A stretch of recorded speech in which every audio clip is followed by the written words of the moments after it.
Ever met someone so full of themselves you just wanted to slap out their soul? Someone who walks into a room like God sent them personally to humble the rest of the world. They talk like Google needs them to stay relevant. They think apologizing will cause an earthquake or something. Well, guess what? Today, you learn how to destroy someone's ego using philosophy. Not just any philosophy, Nietzsche's technique. And no, this isn't about being petty. This is about mastery. You're about to unlock the kind of power that makes people sweat just by being around you.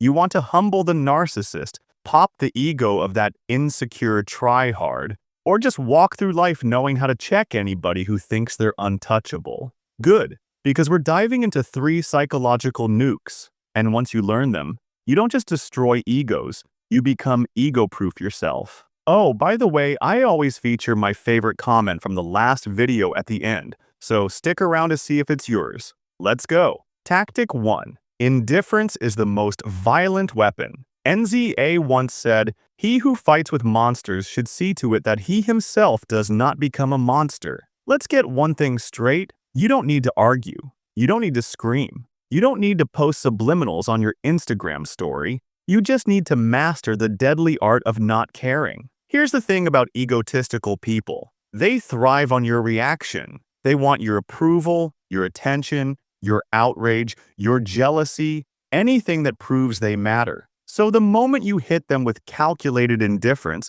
their little ego starts glitching like Windows 98. When someone brags about their money, their followers, their achievements, just nod. Don't try to compete. Don't try to one-up them. Just say cool and move on like they told you what they had for breakfast. Do you know what that does to an ego-starved clown? It tells them they are not the main character in your world. And that hurts more than any insult ever could. Ego can't survive where there's no oxygen. And attention for them is oxygen. Kill the reaction, kill the ego. So the next time someone tries to flex or bait you emotionally, don't match their energy. Drown them in silence and calm curiosity. You'll watch them self-destruct, trying to get your emotional investment back. Tactic 2.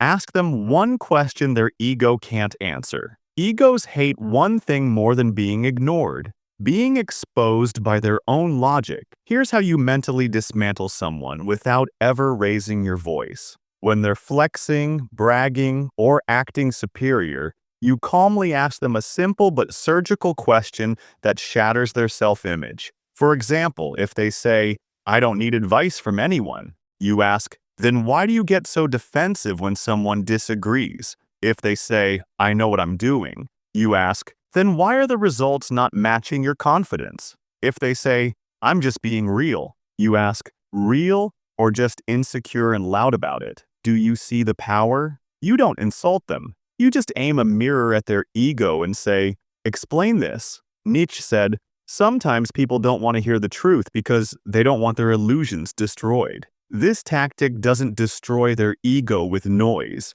It makes them do the destroying by trying to defend it. And that is psychological checkmate. Tactic 3. Expose their insecurities using compliments. Oh, this one right here. This one's personal because it uses their own mask to strangle them. Here's the play. If you notice what they're insecure about, maybe it's their looks, their status, their smarts, and instead of calling it out directly, you compliment it loudly and publicly. But here's the trick. You overdo it. It goes something like this. "Oh my God, you're so confident for someone with no degree. That's inspiring. You're literally the best speaker ever. I couldn't even tell you were nervous. Wow, I wish I could post as many selfies as you." I mean, the confidence goals. You didn't insult them. You didn't attack them. You just highlighted their biggest insecurity by pretending it's their strength. And at this point, their ego is now tap dancing between thinking, "Did they mean that?" and "Wait, is that how people see me?" It's psychological whiplash because egos aren't built on truth. They're built on performance. And when you start echoing their own lies back at them with a little extra volume, their entire identity starts shaking.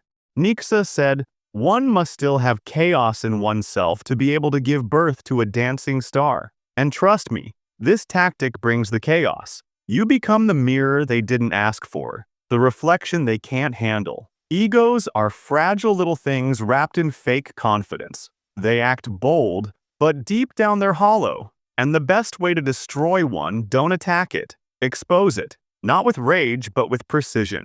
So, let's recap. 1. Indifference. Take away their oxygen. Reactions feed egos while silence starves them. 2. Ask them one question their ego can't answer. That holds a mirror right in their face and forces them to face themselves. 3. Compliment their insecurities. Echo their own lies back at them until they can't hold the mask up anymore. This isn't about becoming toxic. It's about being untouchable, being so calm, so clear, so unbothered that fragile people can't stand being around you. Now that you know how to destroy an ego, let's talk about how to protect yours. Because truth is, if you're easily offended, triggered, or obsessed with being seen, your ego is just as breakable as theirs. New Zealand didn't preach fake confidence. He wanted you to build something deeper, something immune to likes, compliments, insults, or trends. Something called the Übermensch mindset.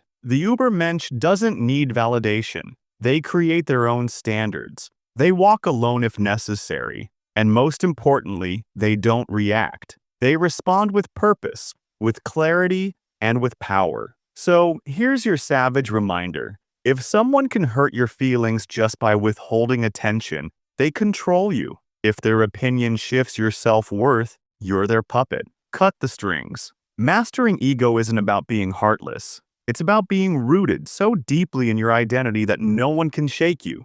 Destroying someone else's ego is fun, but becoming the type of person no one can manipulate, that's real dominance. So go ahead.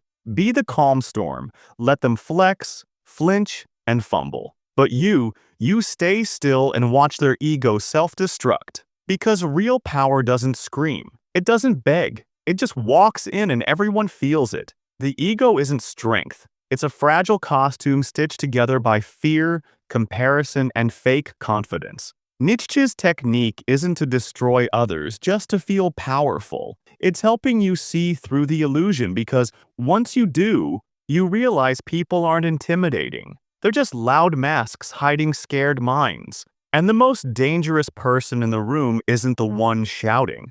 It's the one who doesn't flinch, the one who sees everything and says nothing. Destroying their ego is that simple. That's not cruelty. That's evolution. Listen. I'm not trying to teach you to fake strength. I want you to become the thing egos can't survive around. A mind so grounded, so self-governed, it bends reality without effort. Stop playing their game. Instead, be the glitch in it. Because the strongest ego is the one that doesn't need to exist. Comment of the day goes to Carmen, and it says, I feel like I want to endlessly quote this video. Wow. Okay, people. Carmen is about to walk around quoting savagery like it's a Shakespeare remix. Lucky for you, I approve of this behavior.